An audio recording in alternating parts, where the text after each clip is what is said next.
Welcome back to The Quest for the Cures continues. If you watched last night's episode, and I hope you did, you learned about some natural, non-toxic cancer therapies that are being used in clinics across the United States to effectively treat cancer. Now tonight, we're going to find out from actual physicians that have been diagnosed with cancer themselves what they did to treat their cancer. Now, that was something that I wanted to know when my mom and dad were diagnosed. I remember vividly both of them being in the operating room and asking the surgeons, what should we do? What would you do if you were diagnosed with cancer? We wanted that expert opinion in order to make our decision. Now, if you remember the episode a few episodes ago, Dr. Tony Jimenez from the Hope for Cancer Clinic down in Tijuana, he mentioned the fact that upwards of 80% of oncologists, when they were surveyed, said that they or their family would not use chemotherapy if they were diagnosed with cancer. Now that blew me away. The fact that the professionals that are prescribing these treatments would not use them themselves. That's a pretty telling statistic to me. So tonight we're going to learn about what these physicians actually did to treat their cancer in a natural way. And these physicians are still alive to give us their story, so we know that the treatments must have been pretty successful because they're here to tell them to us. This is going to be an encouraging show to you. I know it was to me. We're going to learn from actual cancer patients that cured their cancer naturally, and they happen to be doctors. Enjoy the show, and we'll see you at the end.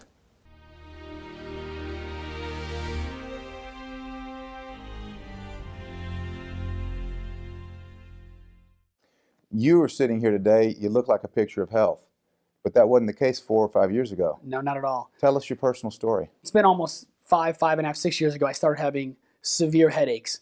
And obviously, what I do, I'm taking care of people every day with headaches. So I'm thinking, okay, it's probably just coming from my spine and my nerves. And I was getting adjusted. Headaches were doing phenomenal, but it kept coming back. I then finally started getting weak. I was losing weight. I did some blood work.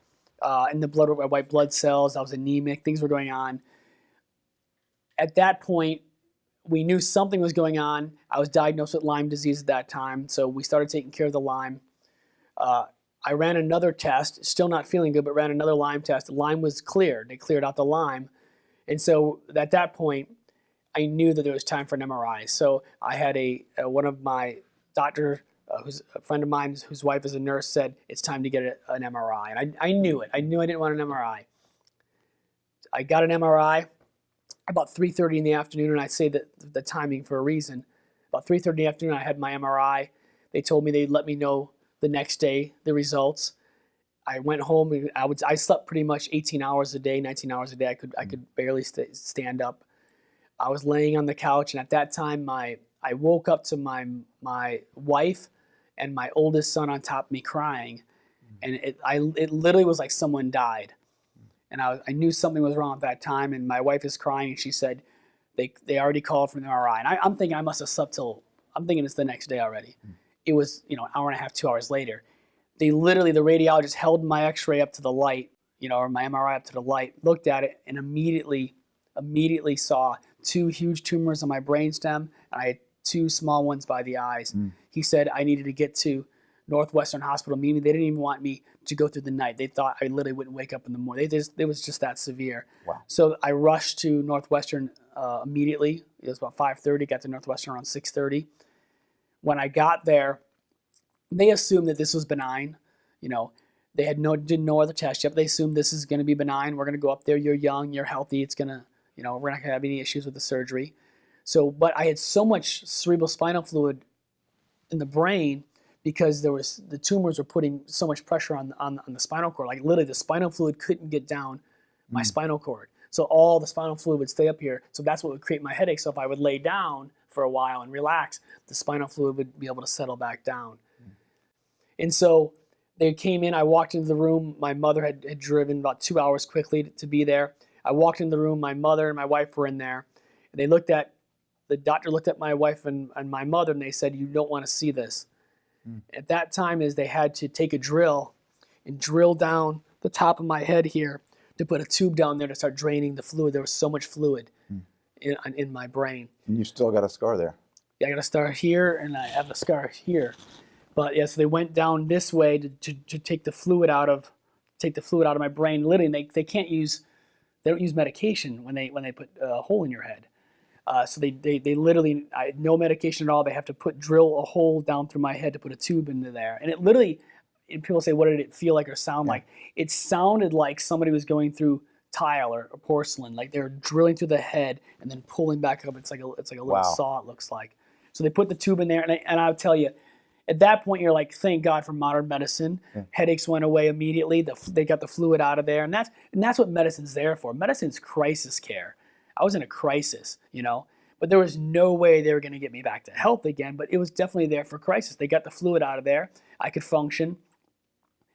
The next day, the neurosurgeon came in and said, this here it's going to be easy. We're going to go through about a week of preparation to get you ready, making sure you can handle the surgery. They're going to do a brain surgery, so they're going to have to go right up inside of there, and they're just going to go in and cut out the tumors. And so they didn't do any other blood work. They didn't test anything else, but basic stuff for the surgery. About a week later, it was a Tuesday morning, I went in for surgery. They said it'd be about 8 to 12 hour surgery. And Dr. Ben Lerner, who wrote the book with me, my wife, we had tons of the Maximized Living doctors and family and friends all in the room waiting for me to come out of surgery. And instead of being 8 or 12 hour surgery, it was pretty quick. They literally, it was over. And and I didn't know this. They went into the room to tell my wife. They said, we have bad news. It wasn't benign tumors. It was cancerous. And when I went to cut on the first one, when you cut on cancer or you mess with it at all, it swells. And the cancer began to swell and it was started to bleed.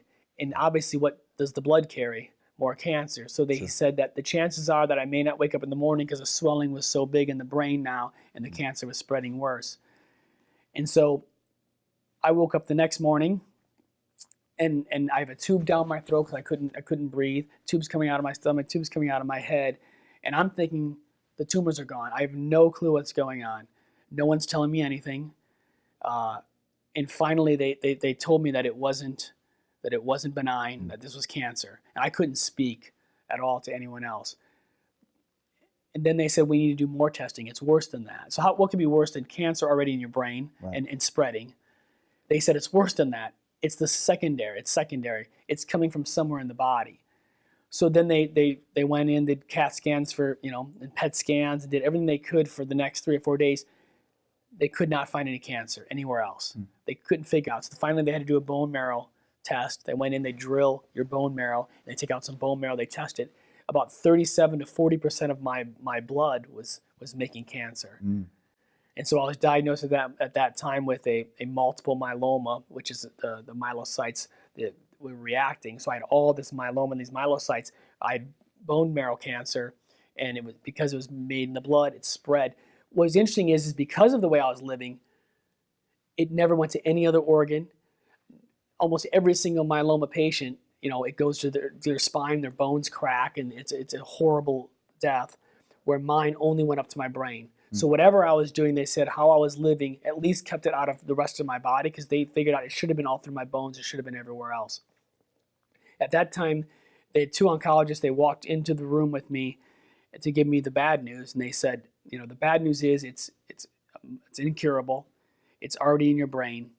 The only thing we could do is bone marrow transplant, high dose chemo, and some radiation, and that would only buy you time. So incurable, and not really any kind of a positive long-term prognosis. No, and they were absolutely correct. In their model, they're absolutely correct. Making you comfortable. Yes, they would have made me comfortable. They said, no matter what, get the things in order, and they understood that there were the chances of me making it. Now, here's what most other people don't know is I walked in the hospital at 155 pounds. At the time of diagnosis, I was 118 pounds in a wheelchair. So through all the surgeries, laying in the hospital bed, going through everything I had to go through, I couldn't function. I couldn't eat because I had the tube, going down my throat. So what do you think they were feeding me the whole time? Sugar. Luckily we worked with a nutritionist, and as soon as we found out what was going on, is we got off the sugar, got to bring our own stuff in, and started working on all that stuff. But in that moment they walked in, and most people say, what was going through your mind when they tell you it's incurable? There's nothing they can do. You have months to live. At the time it was weeks with chemo and radiation. They said it may give me a few months. I literally said to myself, if I cut myself right now in this room, if I cut my arm, what would happen in the next 3 or 4 days? It would heal. So if my brain can heal this cut, my brain can heal this cancer. My heart's working, my stomach's working, my lungs are working, the other trillions of processes are working in my body. So my brain doesn't have, there's nothing wrong with my brain, there's nothing wrong with healing, it's just not healing the cancer. So something had to cause this. It wasn't an accident, it wasn't genetic, it wasn't bad luck. They kept saying, oh, it's just genetic and it refers. No, the body's too smart to go into something that's so negative, right? That it had to be positive. That I was laying there, and as hard as it was, I had to see that what's going on in my body was the right thing at the right time. Every symptom is the body doing the right thing at the right time. If right now, if I put handcuffs on you and locked you up and came at you with a knife, what happens to your blood pressure? Your blood pressure rises. What happens to your cortisol during stress? Your cortisol rises. What happens to your gut? You start taking away all the nutrition out of your body. You can't even absorb nutrition when you're in a fight or flight syndrome. So all of a sudden, you're nutritionally deficient, your immune system is shot, your blood pressure is rising, now your cholesterol is being affected. Is that a symptom? Is that your genetics, or is your body adapting? Is that symptom of your body adapting to the stress it's put under? It's adapting. Cancer is the same thing. I knew at that moment, luckily I knew what I was supposed to know, which is the most important thing, is I knew my body was only adapting to the environment I had it in, that I had to go in and change the environment. So what did you do? What were your treatments? So that moment, that was a Thursday morning, I was let out. I literally got on a plane at 5 o'clock in the afternoon and flew to Reno, Nevada to see Dr. James Forsythe. He's one of the premier oncologists in the world. But I went there. I literally started treatments there on Friday. Literally within days. I knew that I wasn't waiting on this.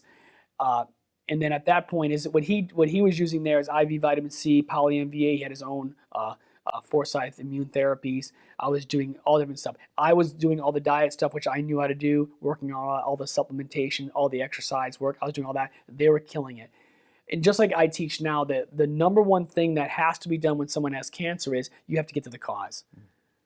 The second step is, now kill it. But if you don't get to the cause and stop creating it and stop making it, it doesn't matter if I kill it or not. I could have killed all this cancer. It would have bought me some time, thank God, like chemo and radiation may do. But if I don't stop making it, if I don't get to the cause, it's going to come back anyway. So when I was in Reno with Dr. Forsythe, I was there so he could help kill it because it was spreading. It was in my brain. I could barely function. So he was helping kill the cancer. I was working on stopping making it, changing my lifestyle, changing the environment. I was there about 3 weeks. I left there, came home, began all the protocols at home. I had ozone machine, which rectal ozone, PEMF, positron electronic magnification frequencies. I was doing infrared saunas. I was doing high dose proteolytic therapies, poly-MVAs. I was doing probably 100 to 120 supplements a day throughout. And then my blood work was being read at that time by Dr. Helu in Spain, who's another top cancer doctor there. And he would read my blood, and then I went out there about 4 months later. I spent 2 weeks there, amazing, following him, watching him do what he does. And now I send my blood work there every 3 to 6 months to him. I do my blood works here. And now it's obviously it's going on almost 4 years now that I'm feeling good, doing better than ever. Blood works look clear. Dr. Helu even said to me, stop sending your blood to me, send it next year. But I still send it all the time. Good. Because for me, medicine's there to, thank God, I could run every medical test on you, every cancer test on you. I could do every medical test there is. When would it find cancer? After you have it, right? Thank God we have those tests, but I don't want to wait for a test. Medicine's early detection of a disease that's already existing. It's not healthcare, it's not preventative care. The disease is already there. And thank God we have those things, but those things aren't going to get me back to health again. Right. So really what you're stressing, and I'm seeing this as a common thread among a lot of the interviewees for this mini-series, is that prevention is the key, and also changing the environment of the body that makes it inhospitable to cancer, because cancer doesn't live in certain environments. It doesn't do well in certain environments. So the focus is really prevention and to change that internal terrain so that cancer doesn't feel like it's at home. Oh, absolutely. Again, we look at the normal healthy cell uses oxygen as its respiration. We know a cancer cell hates oxygen. So we know that we need to get more oxygen into the body, and that's what ozone is doing. You know, I do a lot of vitamin C. Most people don't realize that vitamin C is helping bring more oxygen into the body. I do IV hydrogen peroxide, and I still do these things. I do IV H2O2, and so I'm doing things that are also bringing in lots of oxygen in my body, into my cells, giving it the environment that this cancer can't live. I do my high intensity, short duration workouts, 6 days a week still. So I do all my protocols still to this day to make sure I'm creating an environment where that cancer can never come back. Changing your environment changes the possibility of getting cancer. So let me ask you this, Dr. J. If you were diagnosed with colon cancer, let's say, what would you do? Well, I will tell you, I mean, this does hit home. I didn't talk about this in the beginning, but early on in my practice, I was 28 years old, and all of a sudden I had this big red spot on my nose right here. And the cancer actually that my grandfather had was a melanoma, a metastatic melanoma, so a skin cancer. And so I knew I was susceptible to something along those lines. I grew up surfing on the beach, so I've had a lot of intense sun exposure, probably been burnt way more than I would naturally recommend, just really because I didn't know any better. And so I knew I was susceptible, and at that period of time in my life, I was living, number one, with a lot of fear. I had just opened a business, so I was in a tremendous amount of debt. I had a lot of people counting on me. There was lots of, when you run a business, there's confrontation, there's all different types of issues. And my nutrition wasn't excellent. It was great, I would say. It was a lot better than most people, but it wasn't excellent. There was a lot of things in my life that were issues. And so I looked at myself in the mirror, and I could see exactly what was developing. And I knew enough to know that was not normal. And certainly I could have gone to a dermatologist or somebody for a more advanced diagnosis of it, but I really didn't need that.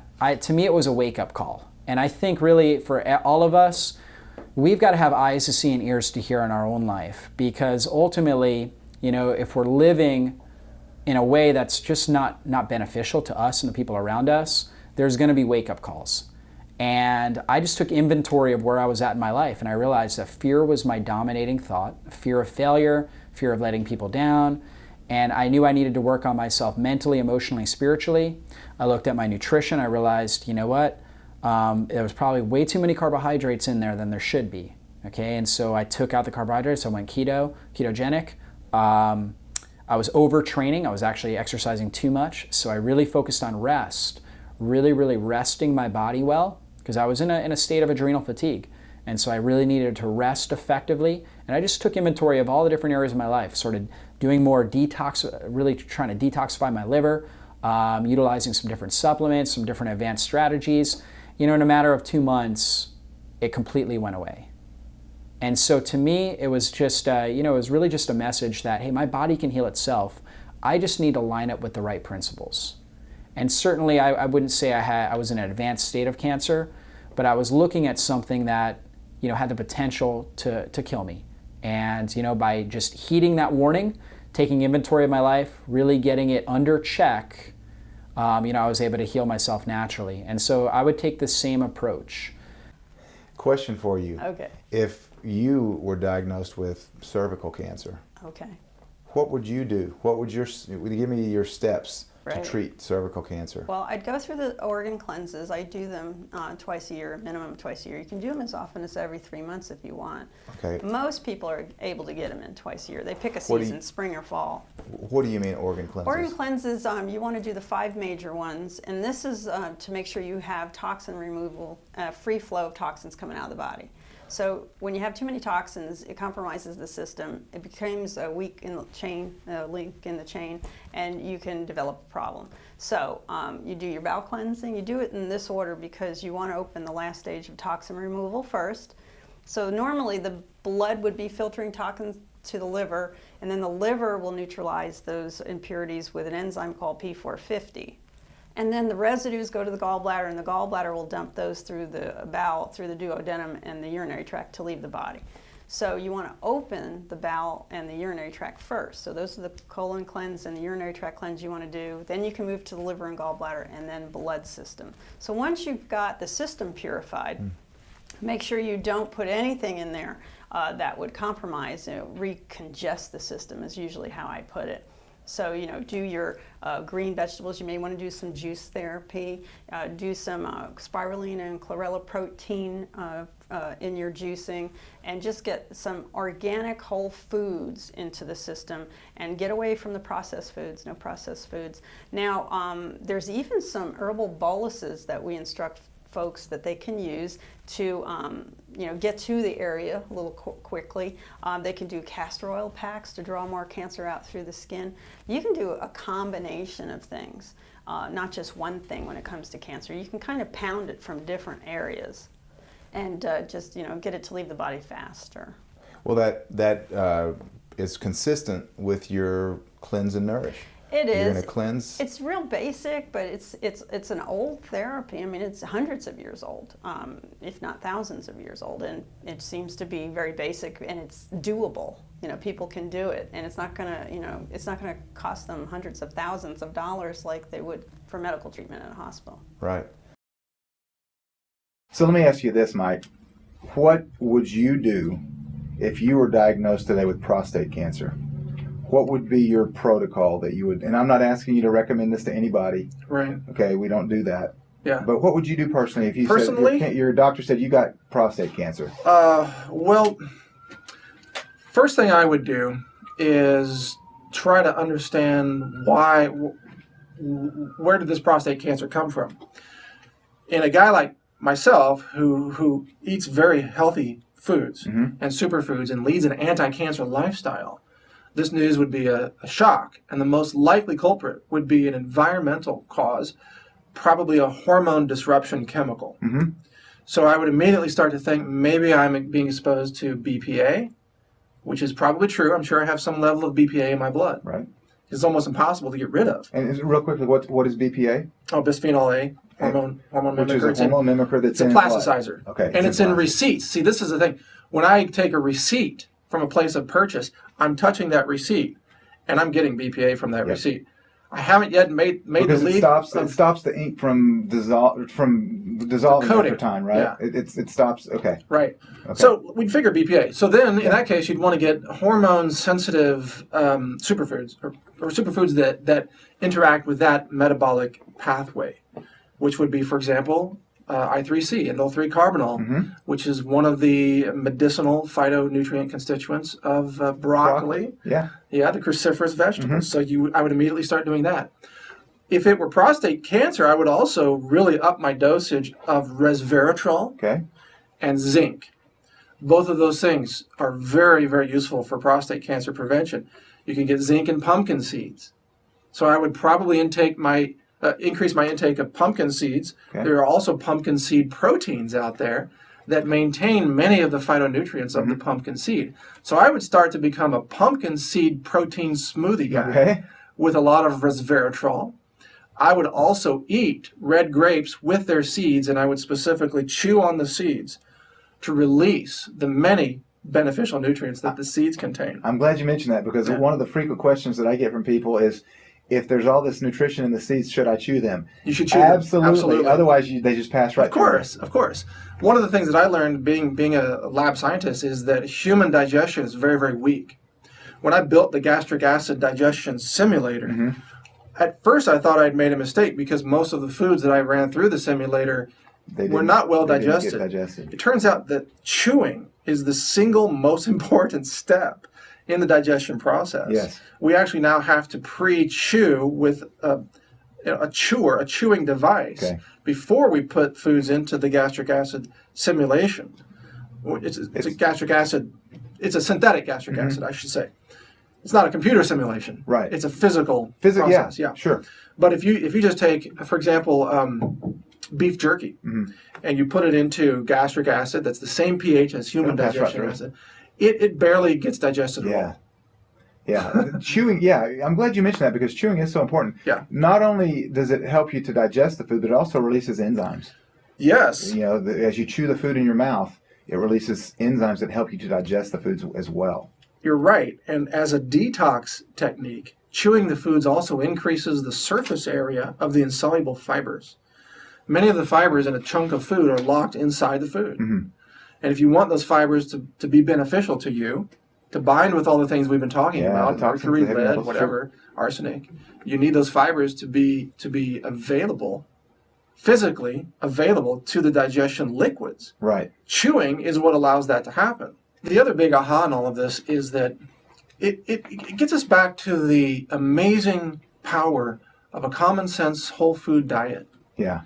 That when you look at, hey, there might be toxins in some of these foods, but if you actually eat whole foods, there are natural things in there that will absorb the toxins without you even knowing about it. Yeah. So as I have done this research, what it has really done is given me more and more respect for Mother Nature and more amazement at how nature achieves balance and protects your body from toxins in the environment through things that you never were even aware of. So Dr. Quillen, last question for this interview. If you were personally diagnosed with stomach cancer, colon cancer, what would you do? Good question. First of all, I would hope that my lifestyle gives me that 90% protection, that we can cut your risk by 90% of getting cancer if you do things right. However, there's still that 10%. And what I would do is I work with the brightest medical staff that I could. I'd look for good diagnostics. There's reasons for these diagnostic equipment. You know, MRIs, CAT scans, PET scans, find out how invasive is the tumor. Find out how much time do we have. There are some people who you better get in there and do something aggressive right now, or you could be dead within hours or days. I would hope that I would have some time to look at non-toxic therapies. Very important for me is don't burn bridges. Too often the medical therapies that are used for cancer patients, surgery to take out 20 lymph nodes in breast cancer. Now the patient's going to have lymphedema, swollen lymph in their arm for the rest of their life, pain. Maybe they need narcotics. They've burned a bridge. Was it necessary? Radiation therapy, you know, you can damage the esophagus to the point of where it's like parchment paper from radiation. Was it necessary? Using targeted therapy. So for instance, instead of a whole body radiation, I might think about using IMRT or intensity modulated radiation therapy, which is more of a rifle than a hand grenade. But the first thing I would do is I'd say, I'd like to have some information about why I got it. What's the underlying cause here? And there are many very bright physicians in this country who look at etiology, toxic burden, stress, malnutrition. Take blood samples and look at what's the level of everything from vitamins and minerals to what's the pH of your body. Look at saliva samples, fecal samples, looking for parasites. So an aggressive look at etiology, what caused this? And a second aggressive look at what's the stage, how invasive and aggressive is it? And from that make some decisions that hopefully would lean towards relatively non-toxic therapies. For instance, intravenous vitamin C helps many, hurts none. Infrared therapy, far infrared, cooking the cancer, fever therapy, helps some, hurts none. So I always look at a risk to benefit to cost ratio, saying, I don't want to do any damage. That's primera non nocere is what Hippocrates said. And the oath that all physicians give is first do no harm. I would look at IV vitamin C, hyperthermia. I would look at, there are some relatively non-toxic therapies to modulate blood glucose. Lower blood glucose to try and starve the tumor. There are some herbs that are extremely powerful. I mentioned everything from this modified citrus pectin to there's an extract that is a fermented version of wheat germ. Well, not to mention too many names, but there is a pharmacy. There is a list of therapies that are effective, clinically proven, relatively non-toxic, and relatively inexpensive. You think about treating a cancer patient, 1 year is going to cost about $250,000 average. There are cheaper, more effective, more humane and scientific ways of doing cancer treatment. Doctor comes to you and says, Robert Scott Bell, your last blood work shows that you have lung cancer. What do you do? Well, I'm going to nebulize silver. Silver has shown to have profound oncolytic properties. This is something we can do. We talk about a pH issue sometimes. You know, I don't know if you've covered the use of baking soda in this way. You can actually do a lavage within the lungs to nebulize that into certain tissue of the lungs. It's a little more difficult to do. But the silver alone is profound because the cancer cells don't have an antioxidant defense mechanism. And the silver brings with it as much as 10 times its atomic weight in with every particle of silver at a micro level. We're talking a nanoscale level. And you can overwhelm and devastate cancer cells in that area within the alveoli if you can inhale that deeply into your lungs. So And that's what nebulize means. yeah, to take a liquid into a vaporous state for safe inhalation. And so this is one of the most profound, most radical and direct ways you can neutralize cancer within the lungs, and most people don't know about it. Any other steps that you might take at that point? Well, connective tissue integrity, we come back to silica, we come back to metabolic sufficiency, meaning selenium and chromium in the same ways we talk about it. I would do homeopathic medicines that directly impact on lung tissue, and even sarcodes, homeopathic dilutions of cancerous tissue, cancerous cells from the lungs themselves. And that also mobilizes the immune system to attack and hold in check those cancer cells. So there's a number of factors, number of things that you can do in that case. Casey, last question. If you were diagnosed with prostate cancer, what would you do? Well, that's a scary thought for anyone because, you know, people when they hear about it directed at them, okay, is a very scary thing. Yeah. So if it were directed at me, first of all, you have to understand that the cancer, the diagnosis oftentimes is made on a test like prostate-specific antigen that really has no bearing on whether it's real or not. So if I were ever diagnosed with that, I would say, doctor, thank you for your medical opinion, but I'm going to go find out the truth. Okay, so first of all, is it really prostate cancer? Because that is really it's a big question because it's not been answered. You know, so do I have inflammatory markers that look like that? Is the PSA out of whack? Are there other things that look like this? I will not rush to a biopsy because when you think about it, the biopsy goes through the anus, through to the prostate, and the chance of getting infection as a result of just doing that test is a very real possibility. You know, so there are other scans like thermal scans and things like that where you can get a thermal scan and see if the heat produced there is indicative of disease or something like that. So, and I have these 7 things which I advise people all the time. People call me up and say, I've just been diagnosed with this kind of cancer, what should I do? And I will go through these 7, and it goes through something like this, that first of all, stop all sugar and starch carbohydrates. I say if it's a carbohydrate, if it's white, it ain't right. So the net of it is, okay, first stop that, because stop feeding the problem and whacking your immunity like we've talked about. So it's a double-edged sword. It's a terrible thing. So get your vegetables and eat tons of them. Vegetables, primarily, fruits not so much, but vegetables, eat a lot of fibrous vegetables. So if you're going to get a carbohydrate, it should come from a fibrous vegetable. Okay, and then follow the 4 corners of superfood nutrition I talked about. Get all the nutrients that your body needs and get the 4 corners: low calorie, nutrient dense, high, broad spectrum antioxidant, taking in all 5 classes of antioxidants, as I talked about, reducing the sugar and the glycemic response, and then increasing the healthy fats, the fish oil fats. Now, again, I go to antioxidant fish oil. You have a lot of people out there touting shellfish oils like krill oil or green lipid mussel oil, that sort of thing. I mean, it's still omega-3, and so it does have omega-3 benefit. But the touting of that instead of fish oil is not appropriate according to the literature, the way I have reviewed it. And so, yes, you can get benefit from those things, but they talk about that these krill oil has a lot of astaxanthin in it, therefore it can keep it from spoiling, some of the things we talked about in keeping the oils from spoiling. But when I looked at how much astaxanthin was actually in a krill pill, it was so minute, it was unbelievable. So you want to try to get 1 milligram of astaxanthin in addition to all the tocotrienols and so on to get the fish oils, because it's really important.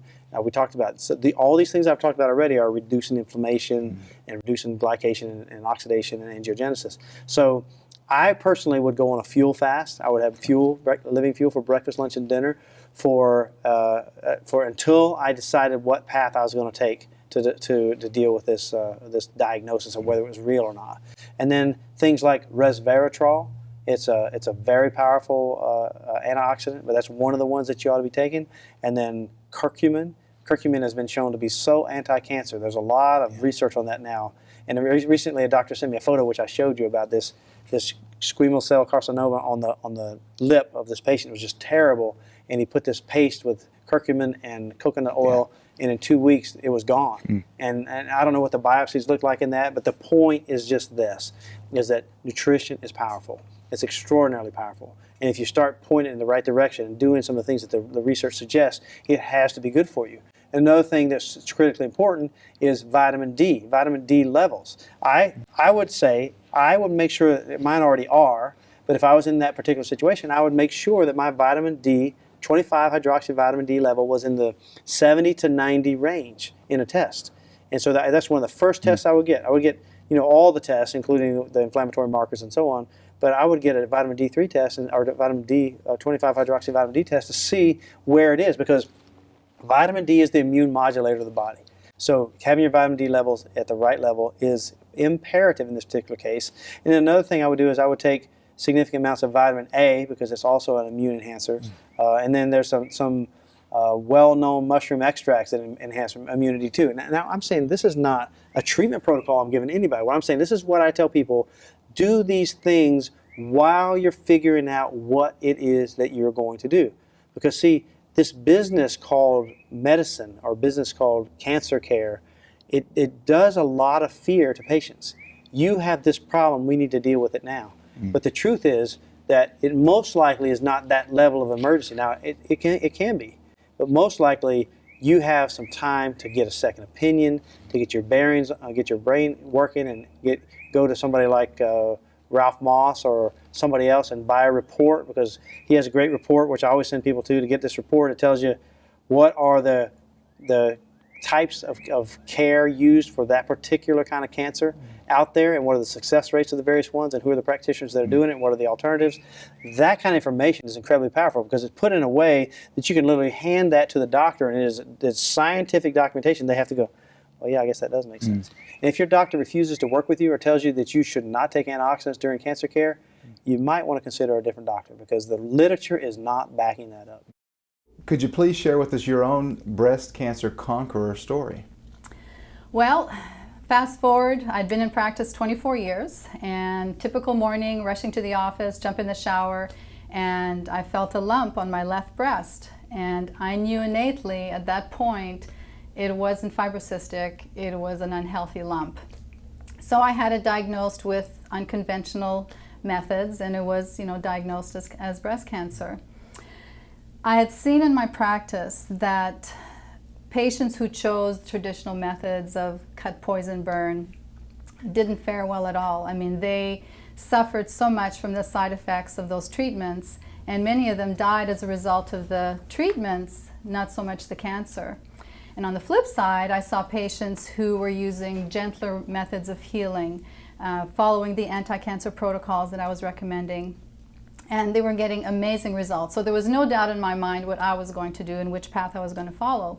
So my protocol consisted of specific homeopathic remedies, herbal tinctures to weaken the cancer, to boost the immune system, proteolytic enzymes, some dietary changes, some detoxification, colonics, those sorts of things. And I also used a paste or a salve on my breast to help the body expel the tumor.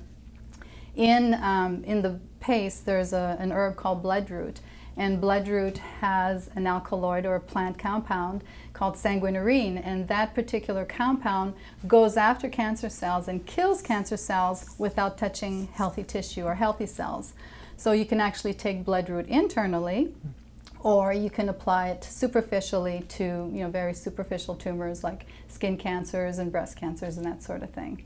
So my journey lasted from 2004 through 2006, and I've been happy and healthy ever since. But as I was going through that journey, there was one thing that was gnawing in my gut. It was, why would somebody like me develop breast cancer? I had done everything right. I was under chiropractic care. I was eating organic before organic was in style. I had home births, breastfed all my children. I massaged, I exercised, I ate well. I thought I was doing everything right. But as I started studying more and researching more, I realized that there were some components that I was missing. And that's what led me to create what I call the 7 essentials, or 7 basic steps, that if people follow, they never have to fear cancer again. Tell us a little bit about the 7 essentials then. Okay, 7 essentials, Yeah. 7 basic steps. You know, one of the things that, one of the complaints that I hear from people is that they're confused, they're frustrated, and they're overwhelmed because they don't know where to start. You know, who do they believe and what do they believe on the internet? Because there's so much information. And I can relate to that because I had some of that overwhelmed feeling at times. So I created 7 basic steps. Now, essential number 1 is let food be your medicine. Hippocrates, you know, founder of modern medicine, he looked at food as a prescription for our health, and that's what we should do as well. Essential number 2 is to reduce your toxic exposure. We live in an extremely toxic world from a macro to a micro level, and so it's very important to learn to, you know, reduce that as much as you can. Essential number 3 is to balance your energy. We are electrical beings and we run on energy. So it's very important to balance that energy through chiropractic care, through acupuncture, massage, exercise, proper sleep. All these things keep your body in balance.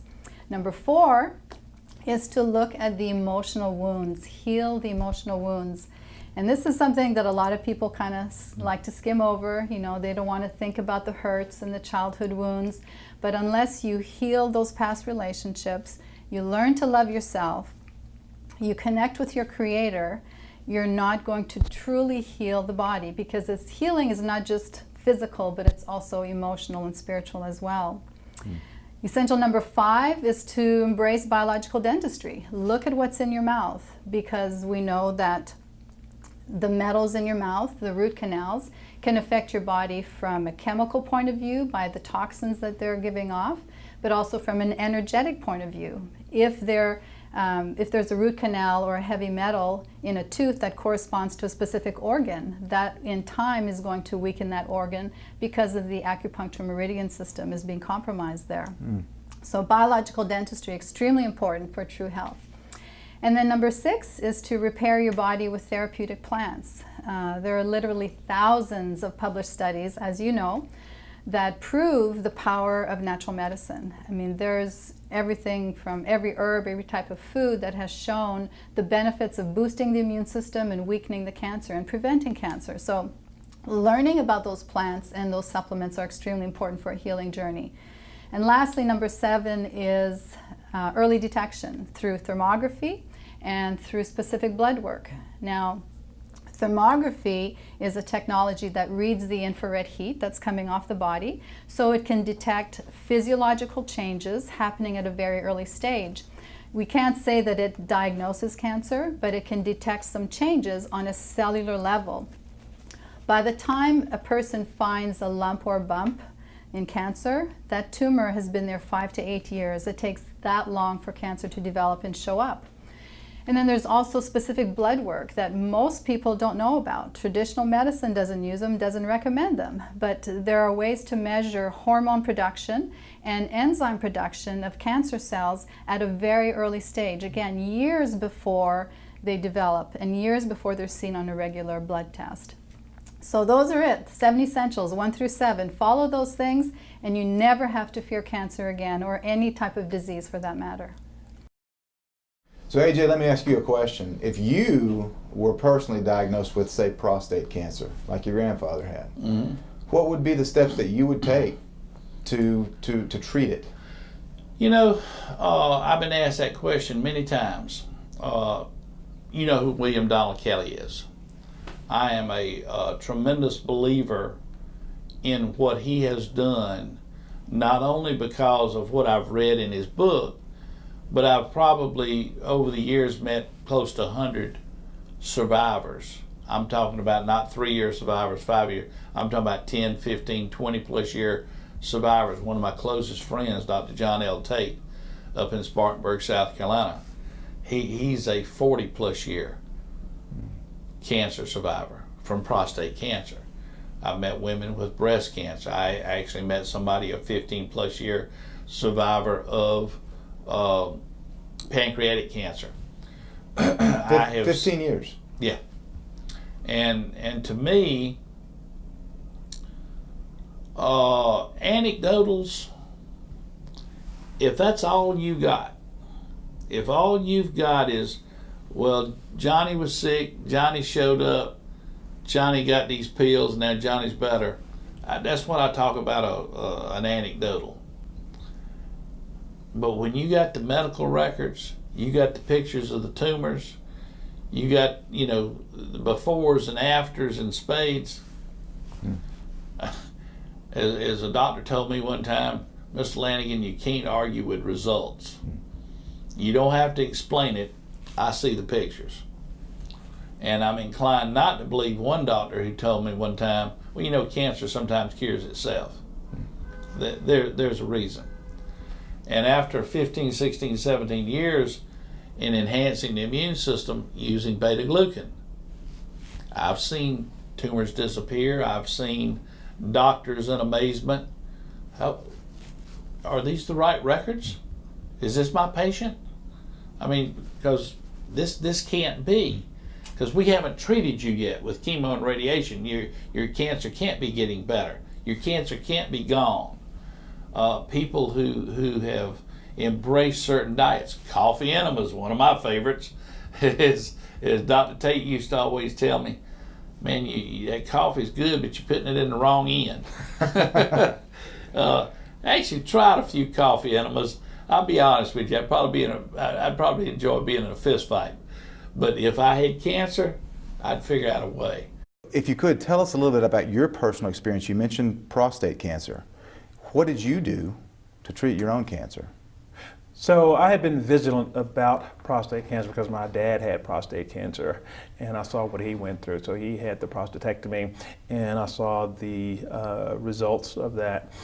So I started started being vigilant about my PSA, as most men should, you know, around about, we're probably in my 40s, mid-40s. And so I would go every year and have a digital rectal exam, again, as all men should, and a PSA. At around age 49, I think, I saw my PSA go from 1 point something up to 3 point something, right, which was a fairly dramatic increase, and you know, got my attention. So I didn't do anything initially, but then when I went the next year, they had gone up to 4, and 4 is kind of the cutoff point in conventional medicine for when you need to do something. So it's kind of what I now call the boiling point. So in medicine, we treat boiling points, right? So I'll give you this little analogy that if you were to take a pot of cold water and put it on the stove and then stick your hand in it and then turn the heat on high, at some point you would take your hand out of that water because it's getting so hot, right? And that may be 130 degrees, maybe 140 degrees, depending on your pain tolerance. Once you take your hand out of the water and it stays on there, once it gets to 212 degrees, right, if we're talking about solute-free water at sea level, then at 212 degrees it's going to boil, right? Now, if you stick your hand in that water at 212 degrees, right, you're going to get burned, right? If you stick your hand in there at 211 degrees, it's going to burn. 210 or 200.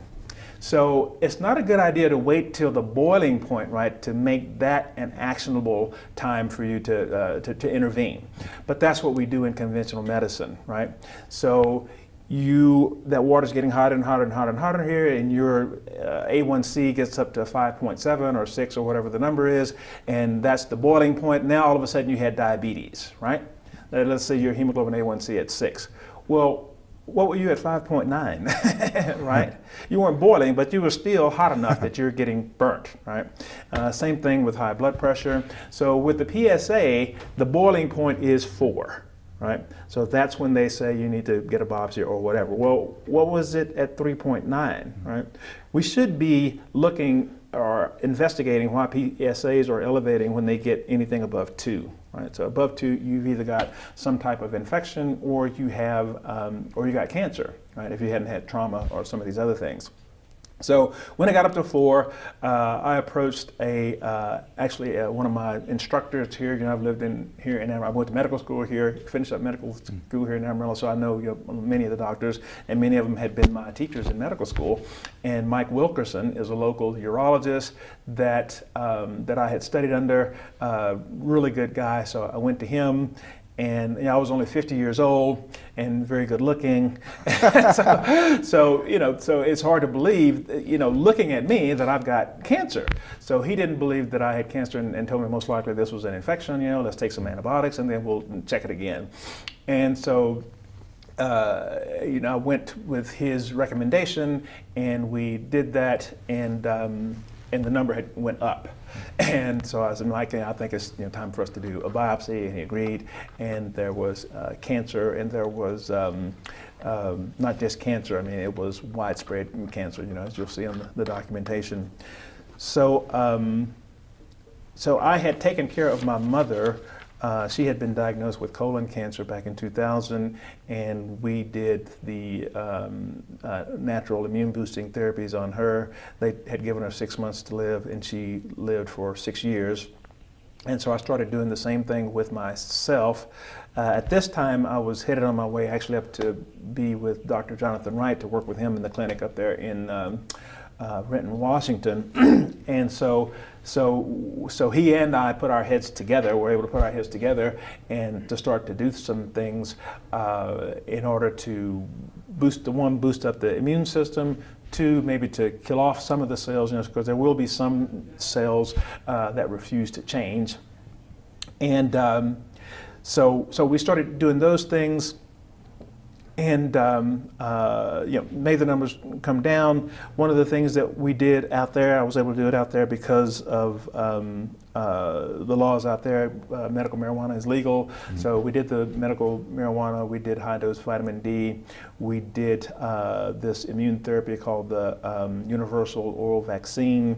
Of course, the diet was very important, so the juicing and away from any kind of grains, sugars, and that type of things. And and I had symptoms that let me know that my cancer had progressed. So I saw those symptoms reverse, but it really had gotten up to a point where I had said my goodbyes to everybody, and let people know that this is what. We're in a kind of a no-win situation here, but then things turned around, and long story short, I went and had a repeat PET scan here back in, I guess, November, that we'll be able to get a shot of also, that again showed no cancer. So, and I've done this with person after person after person, if they are willing to do what it takes to to get off this toxic diet, right? That's usually kind of the stumbling block for a lot of people, and they're just so addicted to this, the sugar and the wheat and so forth, they just can't get off of it. But when people do, we certainly do see, again, a reversal of this pleomorphism, and cancer's not there anymore. I mean, the cells are still there, but they have just chosen that they don't need to be cancer cells anymore. One of my first patients is a wonderful lady. She lives in New Jersey. She came to me, I'll never forget, December 3rd, 1987. She's so memorable, I remember the day. I'd only been in practice a couple months. She had stage 4 breast cancer, very interesting story. In 1985, she develops a mass in her right breast. Breast turns red. The doctor thinks it's mastitis, which is an infected breast, puts her in antibiotics. Doesn't get better. Gives her more antibiotics. Doesn't get better.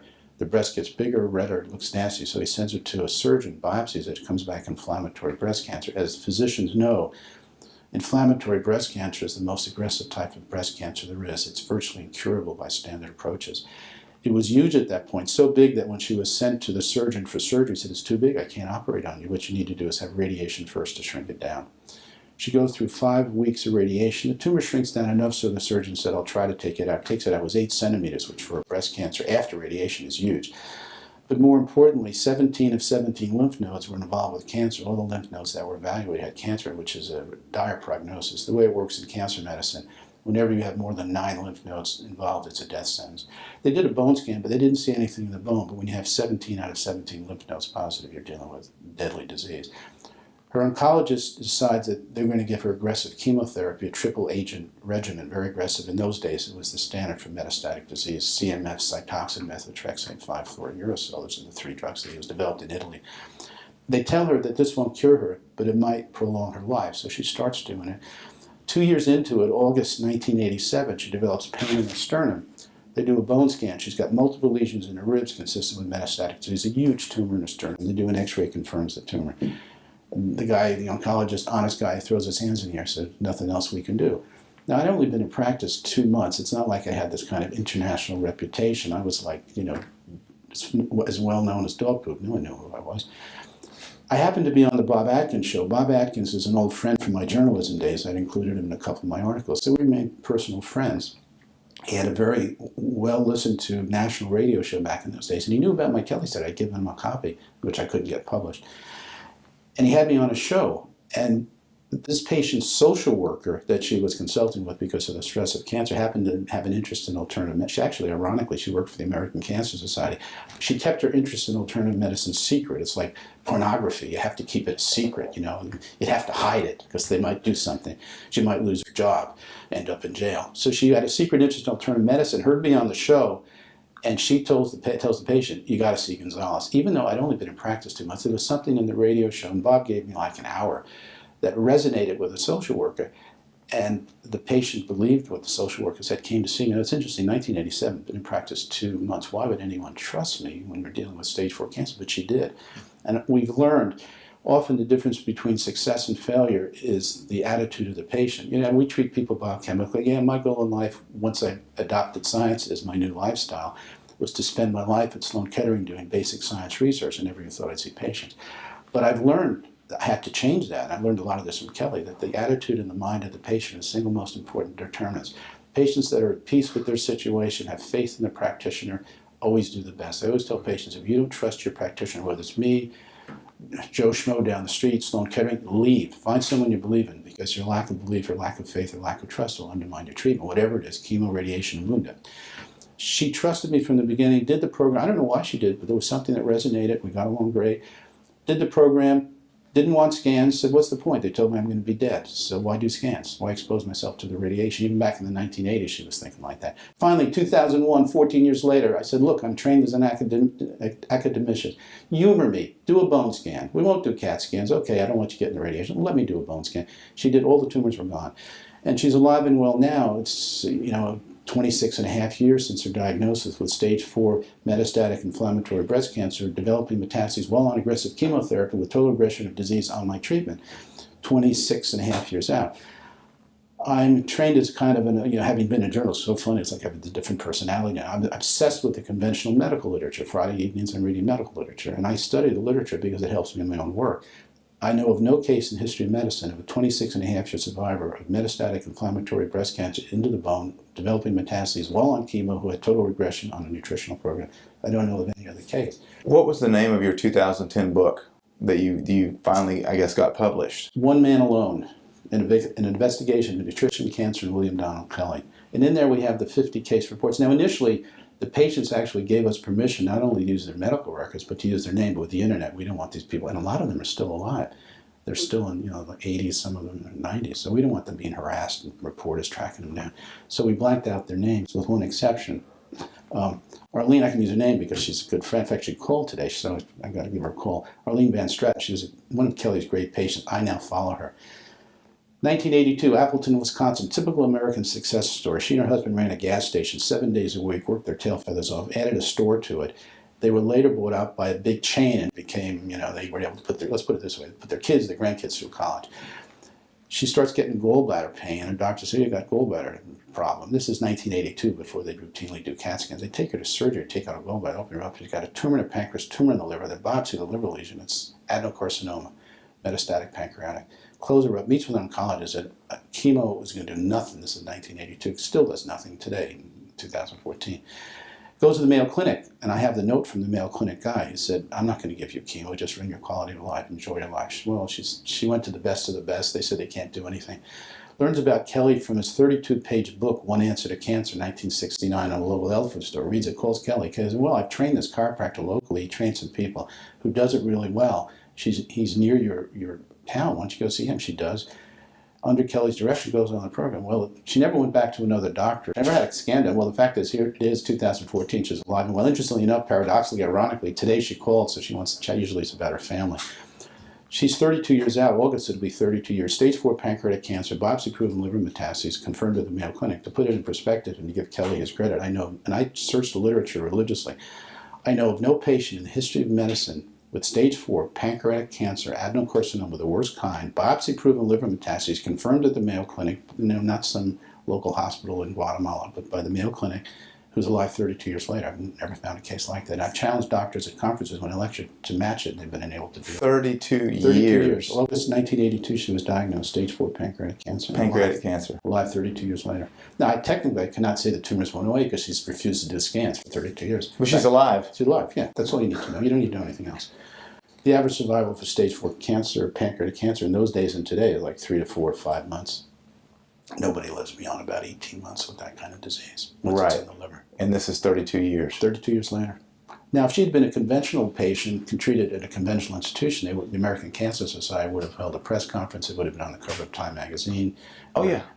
All the news stories. I remember about 10 years ago that there was one of these new chemo drugs that was being touted, and the group at Harvard were pushing it. They ended up on Good Morning America and ABC, CBS, all the morning shows. One patient who had a regression of disease at 6 months, and she got on all. The patient was being like a show horse, being shown around on all the TV shows. Well, that drug was later taken off the market because it did absolutely nothing. But that didn't stop the Harvard team from, they have a good publicity machine, and they're Harvard Medical School. So if they have a chihuahua that lives 2 months longer, they get on national TV. We have a patient with stage 4 pancreatic cancer, and I challenge anyone who watches this to match the case. Critics can criticize. Criticism is easy. Any critic out there, match the case. I'll be impressed. 32 years. Yeah. So Dr. Isaacs, in I guess September this last year, we both had the privilege of speaking at a conference in Atlanta, and I was able to speak to a patient of yours that is a pancreatic cancer survivor of 13 years. That's right. Can you talk a little bit about her? I'll mention her name, Sarah Cooper, and talk about the treatment protocol that you've used with Sarah to be out 13 years with pancreatic cancer, which is supposed to be a death sentence. Right. Well, she was originally diagnosed in the fall of 2000. She had been having some digestive issues, and then she started losing a lot of weight, and she wasn't trying to lose weight. So she lost the weight, she was having these digestive issues, and she went to see her primary care physician, whom I have to give a lot of credit to for instantly doing a CAT scan. She was found to have a mass in the pancreas. So a few months later, it took a little time. I think people were telling her she should get surgery, and that's what they were advocating, but she wasn't too keen on that idea. So eventually she did, though, get a needle biopsy, which showed that she had a poorly differentiated adenocarcinoma, which is another way of saying it was really bad news. And there are different types of pancreatic cancer, so just to be absolutely sure, the hospital sent the slides on to an expert at the Mayo Clinic who also looked at them and said, yes, this is pancreatic cancer. It's the adenocarcinoma, the nasty kind. So they once again suggested that she really should have surgery. But she had done her research. She's a very smart woman, and she had checked into how well surgery works for pancreatic cancer. Now, surgery can be curative, but even when they think they can cure it, in other words, when they do all the scans and there's no evidence of spread in terms of CAT scans and the like, and they go in and they do the surgery. It's a big procedure. Some people die from the procedure itself, and only 25% of the people that have that operation are in fact cured by it. The other 75% wind up having a recurrence. So Sarah's gut feeling was this is not a good idea. She didn't want to have the surgery. So she wound up going on her program off the protocol, so to speak. And what she was advised to do then, the nuts and bolts of the program for her, large doses of pancreatic enzymes, some other supplements that are designed to help support the body as she fought against the cancer, and a diet, in her case, that was predominantly vegetarian, although it does include eggs and fish, some dairy products, and the coffee enemas, other detoxification routines. So that's the program that she was on, which she's implemented over the last 13 years now. Quite an impressive lady too, by the way. Yeah, she really is. Webster, let me ask you a question. Let's say you went to the doctor and he diagnosed you with pancreatic cancer. Okay. What would you do personally? Well, the first thing I would think about was, yes, now I can experiment on myself. I would probably experiment on myself, and if it didn't work, then I would use something that's proven to work. I would not, I have absolutely no fear of cancer, and I doubt you have a fear of cancer either. Well, I don't know about you, but I'm so encouraged from this show tonight. I'm so encouraged every time I hear about somebody that's alive today because of using a natural cancer treatment. Well, I mean, heck, I'm encouraged anytime anybody's alive that has been diagnosed with cancer, even if it's from the conventional treatments. I got nothing against them. But doing what I do, I advocate natural cancer treatments. And it seems that everywhere I go, everywhere I speak, I'm getting constantly bombarded by people that are sending me emails or coming to shake my hand, letting me know that thank you for the information that you've shared. I'm alive today because of some of that information that I used, that I implemented into my treatment protocol. And although I was given a death sentence, I'm alive today. I mean, if there's nothing that'll bring a tear to my eye quicker than to be introduced to somebody that's alive today because of implementing some of these treatments that we've been sharing with you. And it really reaffirms to me that cancer does not have to be a death sentence. There always is hope. And as long as you have this information that we're sharing, as long as you're being empowered with this information, you can make an informed decision and you can treat your cancer the way that you decide to. So I want you to keep that in mind tonight. Go to bed, get some rest. This has been an encouraging show. Tomorrow's going to be even more encouraging. We're going to hear from more cancer survivors and thrivers that are alive today to tell their story, that have been given that gift of life. And so I know you're going to be encouraged. I thank you for joining us tonight, and I look forward to tomorrow night. Help support our mission, join the movement, and save lives. When you choose to own the 11-part docuseries, The Quest for the Cures Continues today, you'll help us to achieve our goal to eradicate cancer once and for all. And a portion of the proceeds from each and every sale goes to one of 3 cancer charities that are actually researching real, effective, non-toxic treatments for cancer. Plus, you'll receive a second digital set absolutely free that you can share with your friends and your family. Be a hero and choose to support our mission today. You'll be glad you did.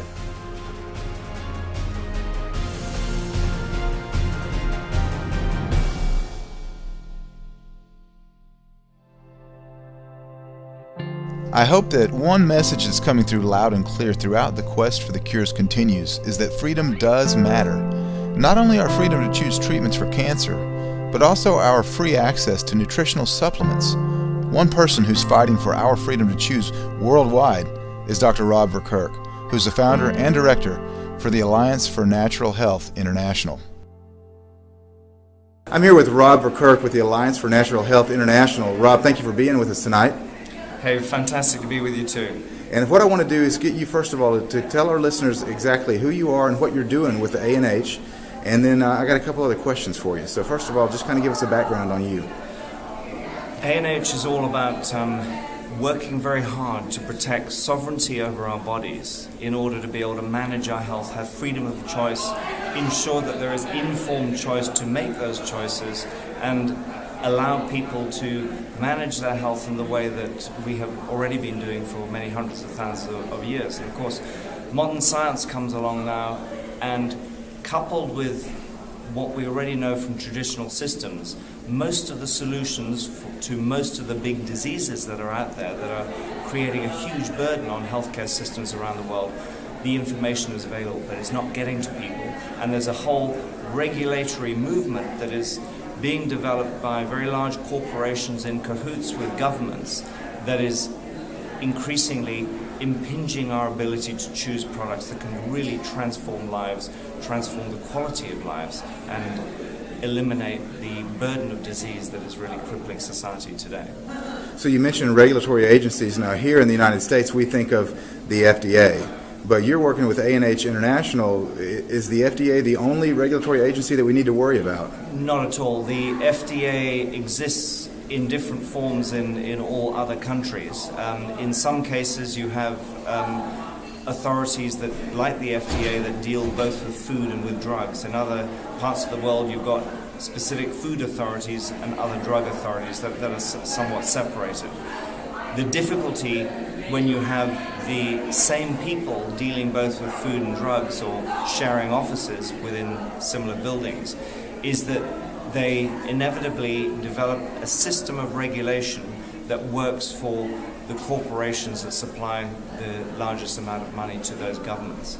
And these people are bureaucrats, so they're not necessarily looking at the big picture. They're certainly not looking at how they can resolve the disease burden in any particular country or part of the world. And the system, the intricate system that is being developed by these authorities working globally, groups of bureaucrats working globally, is already being mapped out. So if we look, say, at the development over the last 40 years of the Codex Alimentarius, this is how corporations and governments have come together in order to manage the global food trade. So the increasing availability of processed foods, of preserved foods, of foods that have been irradiated or that have relatively high levels of pesticide residues, all of that is being agreed at an international level through Codex, and it is being 100% supported by the FDA and also by the European Commission, that interestingly stands as a body that represents the trading bloc of the 28 member states that comprises Europe, which actually supports now a population of close to 500 million people. And again, in this system at Codex, there is a consensus approach to decision making. And there are a number of countries, such as the USA, Canada, Europe, and Australia, and even New Zealand, that play a dominant role. If a smaller country, say a sub-Saharan African nation, disagrees with any of these issues, they tend to be quashed. And as a result, you get a system of trade that is meant to be all about free trade, but it's actually expanding trade in products that, particularly food products, that are right at the nub of the key health problems that we have. So we look at the prevalence of American-style foods that are maybe typified by, say, McDonald's or other processed foods, or the products of Pepsi, for example, or Coca-Cola, of which there are many associated products, or products from Nestle that cover many, many different brands. These are the companies that play the dominant role so that their products can be available in more or less the same form in supermarkets all over the world. When it comes to healthcare products that we choose to use, such as vitamins and herbs, Codex is now directing its attention to these kinds of products. Initially, it's been dealing with vitamins. It's also dealing centrally with the issue of claims. And claims is a very important area because it's what you can say about the benefit of a product. And essentially, since 1997, it's been developing a system of guidelines about how you should look at the science that describes the benefits of a product. And this system has now been put into effect through a sophisticated regulatory regime in Europe. And what it's done is it's initially banned thousands, actually around 2,000 health claims that were commonly used for a very wide range of vitamins, amino acids, products that are essential to life. I gave an example yesterday that if you look even at the 9 essential amino acids for which are essential in the diet, not a single approved health claim is allowed. Look at something as important as coenzyme Q10 or resveratrol. Health claims have not been allowed for those. So the implications is that future generations, if they are never able to receive positive information about these nutrients, they will slowly believe that they are harmful. And if you look at that coupled to very proactive media campaigns that the pharmaceutical industry is engaged in that deliberately work to disincentivize people from buying these products, you have a recipe for disaster. So we are working specifically using what we call the tools of good science and good law, because we believe that both science and law can be very much part of the solution, although they've been distorted in order to create the regime that currently is prevalent in most societies today. And by using good science and by using good law, targeted legal challenges, for example, we're able to make very strategic changes to the system, coupling that with advocacy so that you can use what is left of crumbling democratic systems, and also using, most importantly, grassroots support by educating people about the benefits of these sorts of products and also the importance of them becoming politically active so that we can all work together to make change. That's how we can hopefully work together to bring things back on track. Well, Rob, thank you for your time today. What you're doing is invaluable. The efforts that you're making and the impact that you're making on the world to educate and to keep us free, and that's what we're all about. And so I really appreciate your input today. Thank you so much. Thank you so much, Nadeem. Thank you.